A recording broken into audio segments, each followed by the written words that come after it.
Projeto de História Oral, Estudo do Meio, do 7º ano 2013.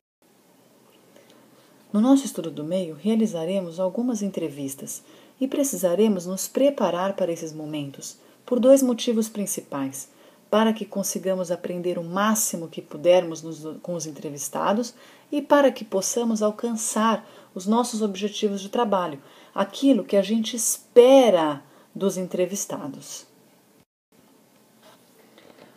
Antes das entrevistas, a gente tem que pensar em elaborar um projeto que seja capaz de atender aquilo que a gente tem como objetivo.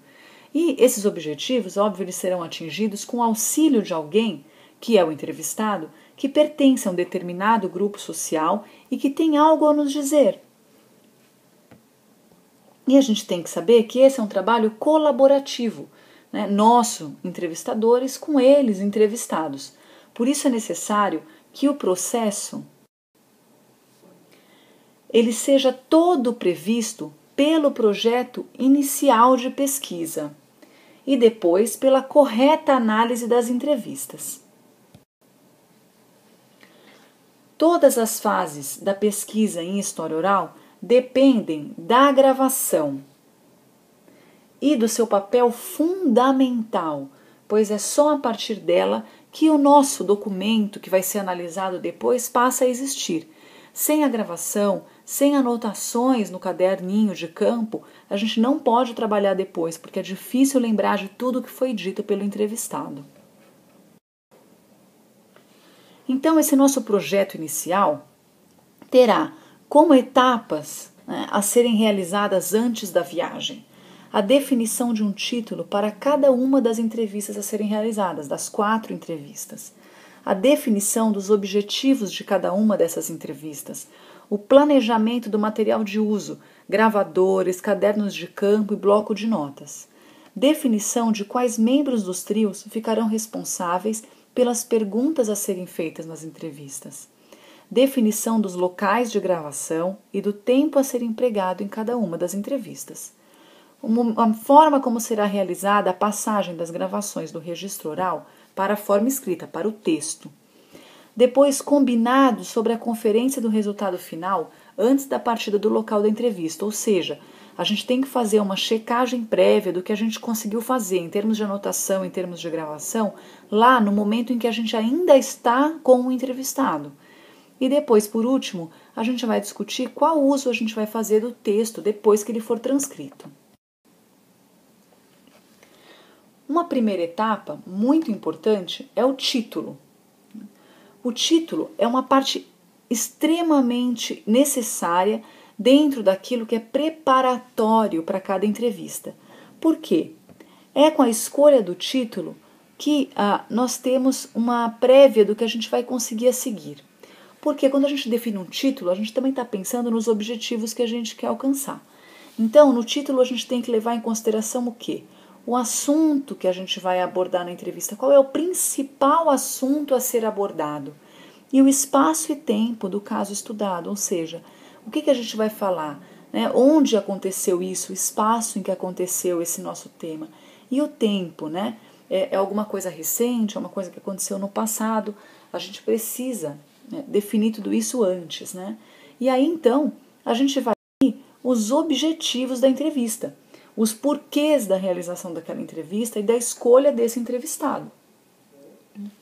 A entrevista ela deve permitir, mais do que obter dados informativos, ela deve permitir que a gente entenda diferentes situações por visões de mundo que nem sempre são iguais às nossas. Então, nas entrevistas que a gente vai realizar, a gente entra em contato com pessoas que vivem o mundo e veem o mundo, obviamente, de maneiras muito diferentes das nossas. Na entrevista com o pescador, o que a gente vai fazer? A gente vai ver um vídeo, né? Eu vou passar para vocês o link daqui a pouco, é um vídeo feito pela TV Câmara, um documentário de 27 minutos chamado Mar Pequeno, sobre a questão da pesca em Cananéia, das festas culturais que acontecem em torno da pesca. E o que a gente vai fazer? A gente vai partir desse vídeo para responder algumas perguntas. Quais? Comparar tipos de pesca. Quais causam maior ou menor impacto ambiental? Por que preservar a fauna? Como isso se relaciona, né, com a pesca e com as demais coisas que nós vamos pensar? Por exemplo, com a dependência da comunidade em relação à pesca, como profissão, como fonte de alimentação, né, como fonte de também dignidade, né, da sobrevivência. E por último, ainda há festas tradicionais populares em época de pesca ou para santos padroeiros dos pescadores e da pesca, né? As festas ainda estão muito ligadas à pesca e a esse acontecimento. Após as anotações feitas a partir do visionamento do vídeo, a gente vai poder então definir um título para essa entrevista que a gente vai fazer com o pescador. Depois, a gente vai elaborar uma série de perguntas que poderiam ser feitas a ele e que consistirá no nosso objetivo. Essas perguntas, elas não precisam ser fechadas. Elas podem simplesmente ser perguntas disparadores, né, para que ele tenha vontade de falar sobre algum assunto que interessa para a gente ouvir. Né? Não precisa ser uma pergunta fechada, seu nome, lugar que nasceu, né? São perguntas muito fechadas. A gente coloca perguntas do que ele vive, se ele sempre viveu da pesca, se os pais dele vivem da pesca, perguntas abertas, né, que possam ajudar o entrevistado a pensar sobre aquilo. Aqui está o link para o vídeo, né, um vídeo no YouTube, depois vocês anotem e assistam separadamente. A outra entrevista que a gente vai fazer é com outras duas entrevistas com o artesão e com o tocador de rabeca. O artesão, que é o seu Agostinho, também é tocador de rabeca, mas vocês vão entrevistar também um senhor que é somente tocador de rabeca. E agora a gente vai ouvir duas músicas tocadas com o instrumento rabeca, ao mesmo tempo em que veremos imagens da rabeca e dos artesãos que a fabricam. E a gente vai refletir sobre algumas questões. Qual a importância da transmissão geracional do saber para a confecção da rabeca? Então, será que esse saber é um saber conquistado em escola? E se não é, seria transmitido oralmente de geração em geração? Qual a importância dele na confecção desse instrumento?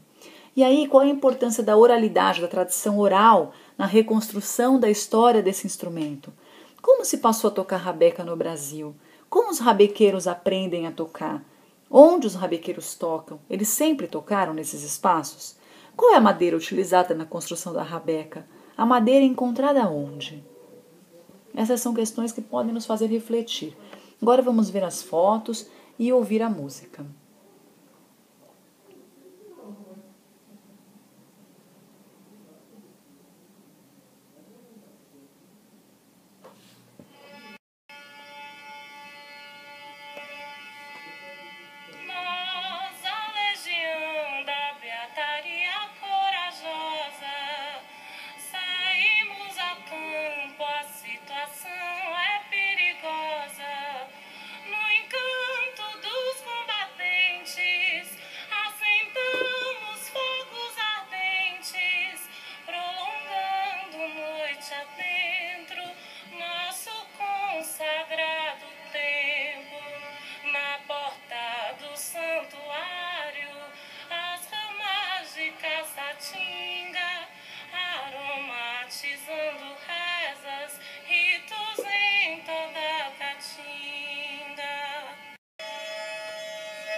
Um breuzinho aqui, o som fica bom.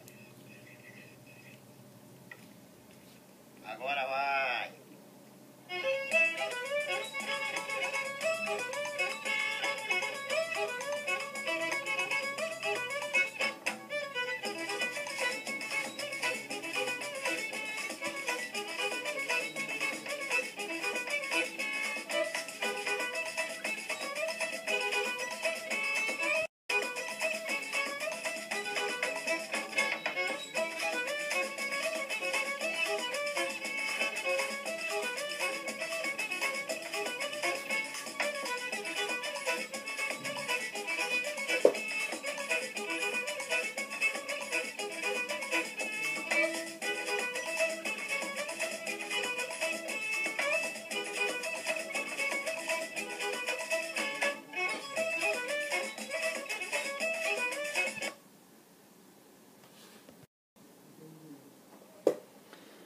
o que a gente não pode jamais esquecer é que existe uma necessidade de uma relação que seja pessoal no momento das entrevistas, e isso constrói, né, na história oral um tipo de relação diferente de outros documentos.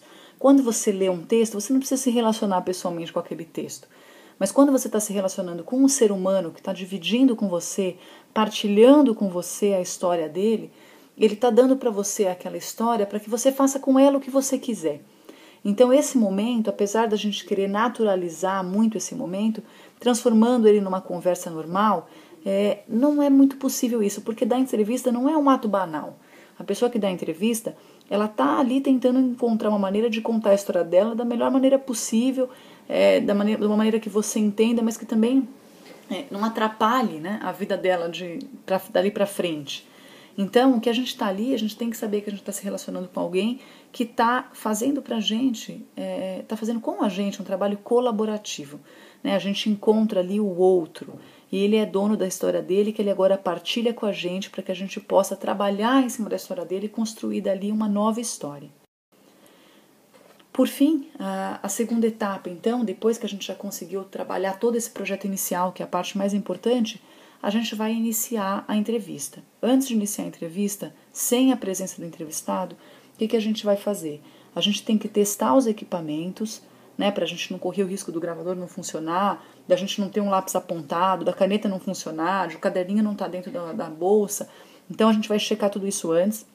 A gente vai gravar e anotar o título da entrevista, os dados básicos do entrevistado, tudo que a gente souber sobre ele. Se a gente só souber o nome e o local onde ele vive, tá ótimo também. O local da entrevista, então onde a gente vai fazer essa entrevista? A gente vai fazer a entrevista na casa dele, a gente vai fazer essa entrevista no lugar onde ele trabalha, e a gente vai fazer também o registro da data desse encontro. E aí, quando a gente começar a nossa entrevista, a gente já vai ter esses dados para quando a gente chegar na hora de apresentar esse trabalho, a gente tem aí já uns dados preliminares. Por último, a terceira etapa é uma das etapas mais importantes, que é a hora que a gente vai pegar essa entrevista que a gente fez, que a gente tem registros escritos em tópicos, né, anotados em tópicos, tem o registro do gravador, e a gente vai agora produzir um texto escrito. Né? Esse texto escrito sobre a entrevista é a única maneira que a gente vai ter de depois ler e reler várias vezes, analisar e escrever aquela história de uma maneira que seja agradável para o leitor, que vá compor o blog de uma maneira que seja interessante também para quem vai ler. Né? A gente não pode esquecer, dentro de todas essas conversas que a gente teve, que o texto será acompanhado de uma fotografia. Então, que essa fotografia ela também tem que ser pensada, né, dentro daquele momento em que a gente está fazendo a entrevista. A gente tem que pensar essa fotografia que tenha um significado junto com aquele texto que a gente vai escrever depois. Então, as coisas que o seu Agostinho, que o pescador, que o senhor que é o tocador de rabeca vão dizer, a fotografia ela tem que estar em harmonia com as coisas que eles estiverem dizendo. Eles não podem estar falando da rede de pesca e você está fotografando o porto, a madeira do porto, ou o mar, só o mar. Né? Então a gente tem que pensar muito sobre a fotografia. Essa vai ser uma discussão que a gente ainda vai fazer em sala de aula. Agora, então, bom trabalho para todos nós.